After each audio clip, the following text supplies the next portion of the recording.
हरे कृष्णा। गुड्डू की दुनिया में आप सभी का बहुत बहुत स्वागत है। तो आज हम हरी हरी बोल सीरीज में कोई कथा नहीं लेकर आए हैं। आज हम सच्चाई पर बात करेंगे। आज मैं आप सबसे एक प्रश्न पूछना चाहती हूँ। आखिर ऐसा क्या हो गया आज इतने पढ़े लिखे परिवार भी छोटी छोटी बातों पर बिखर जाते हैं? क्यों आज माता पिता वृद्धाश्रम पहुंच रहे हैं? क्यों भाई भाई अलग हो रहे हैं? क्यों पति पत्नी के बीच कुछ ही महीनों में दूरियां आ जाती हैं? क्या इसका कारण केवल पैसा है? क्या इसका कारण केवल आधुनिक जीवन है? नहीं, इन सब के पीछे एक बहुत बड़ा कारण है संस्कारों का धीरे धीरे जीवन से दूर हो जाना। आज हम अपने बच्चों को अच्छी शिक्षा देते हैं, अच्छे विद्यालयों में पढ़ाते हैं, महंगे महंगे कपड़े पहनाते हैं, हर सुख सुविधा उपलब्ध कराते हैं, लेकिन एक बात भूलते जा रहे हैं, बच्चों को अच्छा इंसान कैसे बनाएं। आज की यह कथा किसी एक बेटी की नहीं, किसी एक बेटे की नहीं, किसी एक बहू या सास की नहीं, यह हम सबके जीवन का आईना है। यदि हम इस कथा को सुनने के बाद अपने भीतर झांक सकें तो समझिए इस कथा का उद्देश्य पूरा हुआ। कथा प्रारंभ करते हैं। एक नगर में श्री श्याम सुंदर जी अपनी पत्नी कमला देवी और उनकी इकलौती बेटी नंदिनी के साथ रहते थे। नंदिनी पढ़ाई में बहुत होशियार थी। उसने उच्च शिक्षा प्राप्त की थी, सुंदर थी, विनम्र दिखाई देती थी और माता पिता की आंखों का तारा थी। कुछ समय बाद उसका विवाह एक सुरक्षित युवक आदित्य से तय हुआ। आदित्य एक अच्छे पद पर कार्यरत था।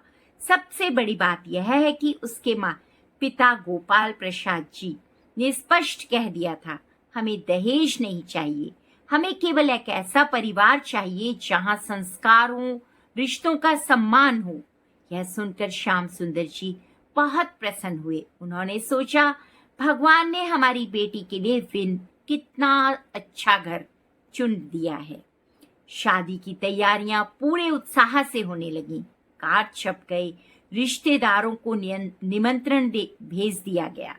घर में हर दिन नई खुशियां आने लगी। लेकिन शादी से लगभग 20 दिन पहले एक फोन आया। फोन था गोपाल प्रसाद जी का। उन्होंने शांत स्वर में कहा, श्याम सुंदर जी, मुझे क्षमा कीजिए, लेकिन हम यह रिश्ता आगे नहीं बढ़ा पाएंगे। यह सुनते ही श्याम सुंदर जी के पैरों तले जमीन खिसक गई। उन्होंने कांपती आवाज में पूछा, भाई साहब, क्या हमसे कोई भूल हो गई? क्या हमने आपका सम्मान करने में कोई कमी छोड़ दी? कृपया कारण तो बताएं। कुछ क्षण मौन रहने के बाद गोपाल प्रसाद जी बोले, कमी आपके सम्मान में नहीं थी, कमी आपके घर के वातावरण में थी। श्याम सुंदर जी कुछ समझ नहीं पाए। तब गोपाल प्रसाद जी ने कहा, पिछले 2 महीने में मैं कई बार बिना बताए आपके घर आया। मैंने आपकी बेटी की डिग्रियां देखी, उसकी योग्यता देखी, लेकिन मैं एक और बात देख रहा था। उन्होंने आगे कहा, हर बार मैंने आपकी पत्नी को अकेले रसोई में काम करते देखा, कभी झाड़ू लगाते हुए, कभी मेहमानों की सेवा करते हुए, कभी भारी भारी सामान उठाते हुए। लेकिन आपकी बेटी नंदिनी कभी मोबाइल पर व्यस्त थी, कभी टीवी देख रही थी, कभी अपने कमरे में आराम कर रही थी। मैंने एक बार भी उसे अपनी माँ से ये कहते हुए नहीं सुना, माँ, मैं आपकी क्या कुछ मदद करूं? श्याम सुंदर जी का सर झुक गया। गोपाल प्रसाद जी आगे बोले, भाई साहब, मुझे अपने घर के लिए कोई सजावटी गुड़िया नहीं चाहिए। मुझे ऐसी बहू चाहिए जिसके मन में सेवा हो, जिसके भीतर करुणा हो, जो रिश्तों को निभाना जानती हो। जो बेटी अपनी माँ की थकान नहीं समझती, वह कल मेरी व्रत पत्नी की पीड़ा कैसे समझेगी? जो अपने घर की जिम्मेदारियां नहीं बांटना नहीं सीख पाई, वह हमारे परिवार का साथ कैसे निभाएगी? यह सुनकर श्याम सुंदर जी की आंखों में आंसू बहने लगे। उन्हें पहली बार महसूस हुआ, उन्होंने बेटी को हर सुख दिया, लेकिन जिम्मेदारी नहीं सिखाई। उन्होंने उसे पढ़ाया, लेकिन सेवा नहीं सिखाई। उन्होंने उसे अधिकार दिए लेकिन कर्तव्य नहीं सिखाए। उसी दिन उन्हें समझ में आ गया, केवल डिग्रियां जीवन नहीं बनाती, जीवन तो संस्कार बनाते हैं। बहुत और आगे प्रिय श्रोताओं, यहाँ जरूर जरा ठहर कर हम सबको अपने अपने जीवन में झांकने की आवश्यकता है। क्या वास्तव में गलती केवल उस बेटी की थी? नहीं, उससे भी बड़ी गलती उन माता पिता की थी जिन्होंने उसे हर सुख दिया लेकिन जीवन के संस्कार नहीं दिए। बच्चा जन्म से संस्कारी या असंस्कारी नहीं होता। जैसा वातावरण उसे मिलता है वैसा ही उसका व्यक्तित्व बनता है। यदि घर में प्रेम होगा तो बच्चा प्रेम सीखेगा। यदि घर में सेवा होगी तो बच्चा सेवा सीखेगा। यदि घर में भगवान का नाम होगा तो बच्चा भक्ति सीखेगा। यदि घर में केवल मोबाइल, टीवी और स्वार्थ होगा तो वही उसके जीवन का आधार बन जाएगा। इसलिए कहा गया है, हमारे बच्चे हमारे कहने से कम और हमारे करने से अधिक सीखते हैं। संस्कारों की शुरुआत कहाँ से होती है? आज हम अपने बच्चों को अंग्रेजी सिखाते हैं, कंप्यूटर सिखाते हैं, नृत्य, संगीत, खेल सब कुछ सिखाते हैं, लेकिन क्या हम उन्हें भगवान का नाम लेना सिखाते हैं? क्या हम उन्हें सुबह उठकर भगवान को प्रणाम करना सिखाते हैं? क्या हम उन्हें भोजन से पहले ईश्वर का धन्यवाद करना सिखाते हैं? क्या हम उन्हें कभी अपने साथ मंदिर ले जाते हैं? क्या हम उन्हें अपने साथ बैठाकर आरती, प्रार्थना, हरिनाम, संकीर्तन कराते हैं? यदि नहीं तो फिर हम उनसे संस्कार आने की अपेक्षा कैसे कर सकते हैं? प्रिय श्रोताओं, भक्ति केवल मोक्ष का मार्ग नहीं है, भक्ति अच्छे इंसान बनने का भी मार्ग है। जब बच्चा श्री कृष्ण की बाल लीलाएं सुनता है तब वह श्री राम के आदर्शों को सुनता है। जब वह प्रहलाद महाराज, ध्रुव, मीरा और हनुमान जी के जीवन को जानता है तो उसके भीतर श्रद्धा, विनम्रता और सेवा का भाव अपने आप आने लगता है। जिस घर में प्रतिदिन भगवान का नाम लिया जाता है, जहाँ माता पिता बच्चों के साथ 2 मिनट भी भजन करते हैं, जहाँ भोजन से पहले भगवान को भोग लगाया जाता है, वहाँ केवल पूजा नहीं होती, वहाँ संस्कारों का निर्माण होता है। संयुक्त परिवार क्यों संस्कारों की पाठशाला थी? पहले बच्चे माँ बाप के नहीं होते थे, पूरे परिवार के होते थे। दादा दादी की कहानियां सुनते थे, नाना नानी का स्नेह पाते थे, चाचा चाची का अनुशासन, ताऊ ताई का मार्गदर्शन। इन सब के बीच में बच्चा बिना किसी पुस्तक के जीवन जीना सीख जाता था। दादी, बुआ, मासी ये सब कुछ ना कुछ जीवन में उन्हें सिखाते थे। उन्हें समझ आ जाता था किससे कैसे बात करनी है, कब चुप रहना है, कब अपनी बात विनम्रता से सीखनी है, बड़ों का सम्मान कैसे करना है, छोटों से प्रेम से कैसे बात करनी है। यही संस्कार थी जो परिवारों को जोड़े रखते थे। लेकिन अब धीरे धीरे परिवार छोटे होते जा रहे हैं और उससे भी अधिक दुख की बात यह है कि सोच भी छोटी होती जा रही है। आज बहुत से घरों में जीवन केवल इतना सा रह गया है, मैं और मेरी पत्नी या मैं और मेरा पति। उससे आगे सोचने की आदत ही समाप्त होती जा रही है।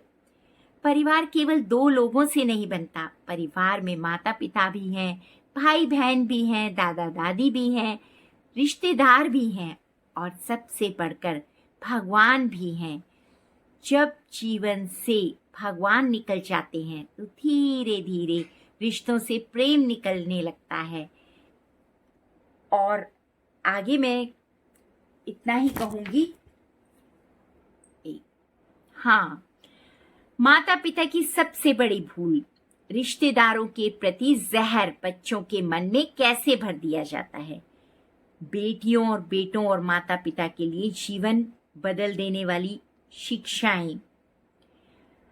माता पिता की सबसे बड़ी भूल क्या होती है श्रोताओं?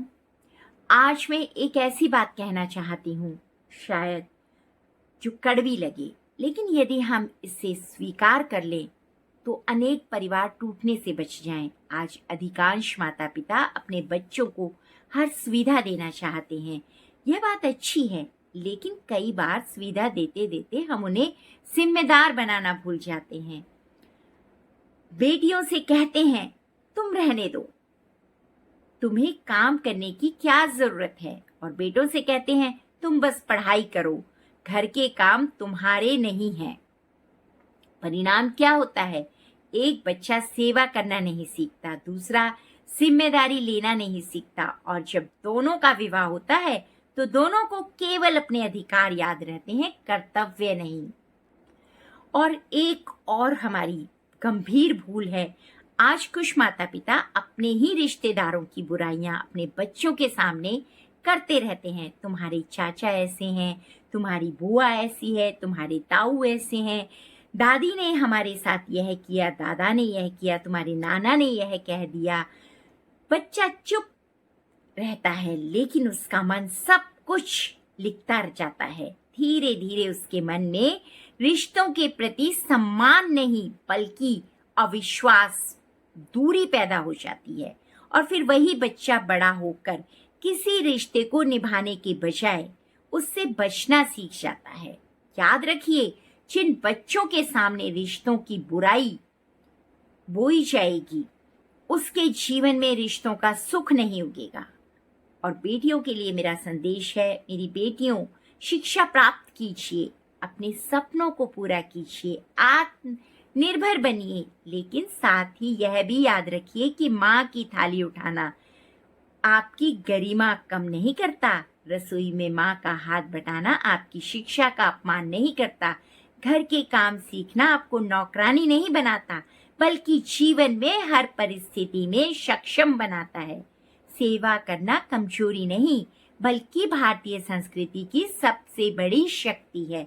और बेटों के लिए भी संदेश है, मेरे बेटों, यदि आप सोचते हैं कि घर केवल पत्नी की जिम्मेदारी है तो यह भी गलत है। एक आदर्श पुत्र वही है जो माता पिता का सम्मान करे, एक आदर्श पति वही है जो पत्नी का सम्मान करे, और एक आदर्श इंसान वही है जो घर के हर सदस्य का सम्मान करे। घर का काम केवल महिलाओं का नहीं होता, घर घर के सभी सदस्यों का होता है। माता पिता के लिए संदेश यह है, यदि आप सचमुच अपने बच्चों का भविष्य बनाना चाहते हैं तो उन्हें केवल पढ़ाई ही मत दीजिए, उन्हें भगवान से भी जोड़िए।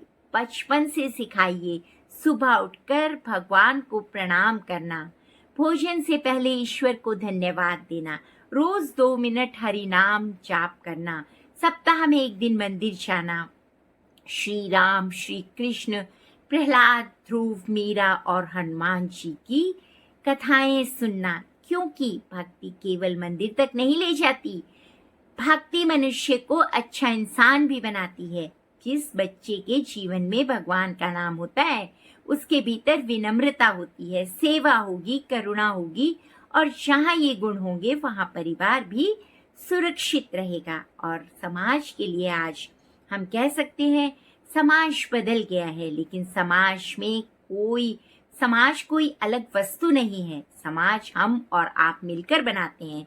यदि हम घर में हमारे घर में भगवान का नाम गूंजेगा, यदि हर घर में माता पिता अपने बच्चों को संस्कार दें, यदि हर घर में बड़ों का सम्मान हो, यदि घर में अधिकारों के साथ कर्तव्यों की भी शिक्षा दी जाए, तो विश्वास मानिए, न वृद्धाश्रमों की संख्या बढ़ेगी, न परिवार इतनी जल्दी टूटेंगे, न माता पिता अकेले होंगे, और ना ही रिश्ते बोझ लगेंगे।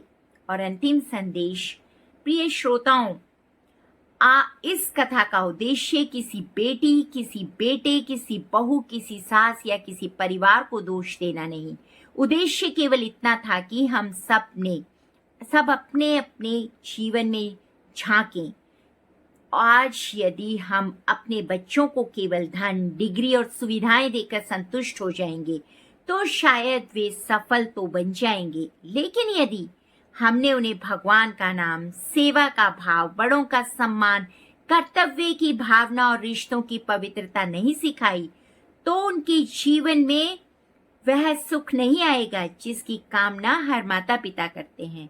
याद रखिए, डिग्री नौकरी दिला सकती हैं, धन सुविधाएं खरीद सकता है, लेकिन संस्कार ही परिवार को जोड़ते हैं और संस्कार वहीं जन्म लेते हैं जहां माता पिता स्वयं आदर्श बनते हैं, जहां भगवान का सिमरन होता है, जहां सेवा को सम्मान मिलता है और जहां प्रेम स्वार्थ से बड़ा होता है।